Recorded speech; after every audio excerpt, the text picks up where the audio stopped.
Today, I've got a story about the Line 6 Spider and gear snobbery and a lesson that I learned from both of these things. So back in my teen years, I played a lot of shows with other young bands, and a lot of the times, other bands would be using the Line 6 Spider amps. So it was very common for me to hear other musicians ripping on the bands for using Line 6, saying that they're amateurs and that the amps aren't good and this and that, right? Oftentimes, I just laughed along because I didn't want to be a target of this gear mockery. However, I learned something really cool from taking a closer look at what the band was doing. So I looked at the back of one of the Line 6 Spider amps and I noticed that they had two long speaker cables. One of them was feeding the cab right underneath it. The other speaker cable was feeding the other half of the 412 cab on the other side of the stage. So basically, they had both amps, one on each side of the stage, and you could hear both of the guitar amps through both of the cabinets. So why is this important? Well, basically, the audience isn't going to have the most discerning ear.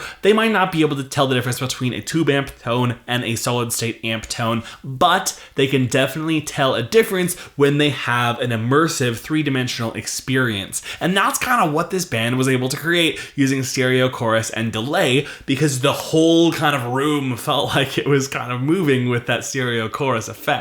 Getting a result like this with tube amps would be prohibitively expensive for a high school band. So that's why I think it was really cool that they were doing this. So this technique creates a nice wide stereo image of the guitars on the stage. You can hear them both coming at you from both sides, which allows you to hear a balanced mix of guitars that you wouldn't normally hear if you were just hearing one guitar amp here, one guitar amp there. So it's good for both the performers who are standing on stage that can hear the other guitarist right close to them, and it's also good for the audience members that are right up close to the stage and are actually hearing the stage more than the mains. While people were judging them for using the Line 6 Spider noob amps, in hindsight, I think that their setup was more sonically sophisticated than what we were using at the time. Now, we had tube amps, but I had a 412 and my bandmate had a 112. And just thinking from a symmetry standpoint, it's kind of weird if you have a lot of sound reinforcement on one side and not a lot of sound reinforcement on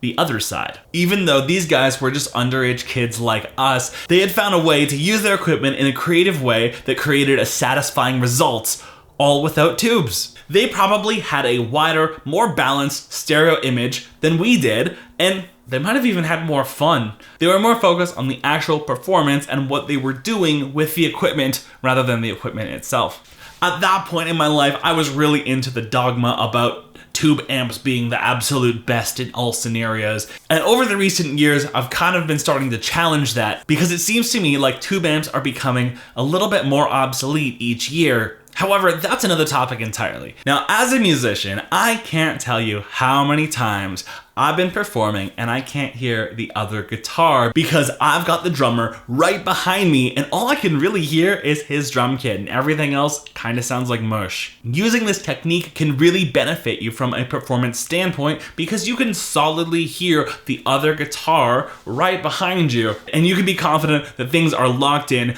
right where they're supposed to be. One of my favorite bands, Intervals, does this same technique on their live show production with onstage cabs. Now, they don't even use tube amps anymore. They use the Neural DSP Quad Cortex, and man, that is hard to say. Essentially, that's a digital floor unit that replaces your need for a real amp because you can basically emulate everything and run stereo straight to the board, and it actually makes performing for guitarists a lot easier while still maintaining really high audio standards. So what Intervals is doing is using the Quad Cortex on the floor, and they're sending that stereo out to the board while also sending a signal to a power amp to power cabs behind them. That way you can get the best of both worlds where you can still have your in-ears and everything, but if you took one out, you can still acoustically hear the speakers behind you. Now honestly, running stereo cabs on each side of the stage might not be the most practical thing for every scenario, but I thought it was kind of interesting and it was cool to see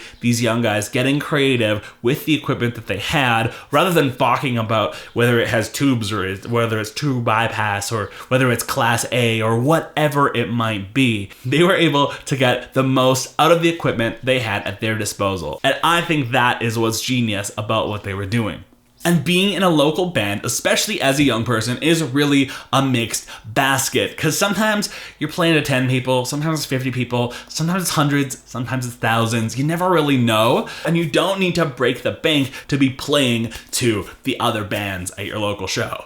Sometimes a tube amp is the best tool for the job. Sometimes solid state is the way to go. And that's a funny thing because if people don't visibly see it, they probably won't be able to tell the difference. Now, over the last few years, I've seen a lot of my favorite artists move over to Kemper and ditch their tube amps for live performances. A lot of guitarists for major pop acts are also using the Kemper. And that amp is digital. There's no tubes in that at all. So there has been a really big shift happening in live music over the last 10 years or so, and we're seeing a lot of these mainstream artists, bigger artists, ditching their tube amps and going to these digital solutions like Kemper, XFX, Neural DSP Quad Cortex, Line 6 Helix, Headrush pedalboard, Boss GT1000, and so on. So what do you think of this? I'm really interested to hear your perspective and your feedback in the comments below. If you enjoyed this video, consider subscribing to my channel. I'm trying to get up to 1,000 subscribers by the end of this year. If you could help me with that, I'd super appreciate it. I also recommend that you check out this video next. I think you'll enjoy it.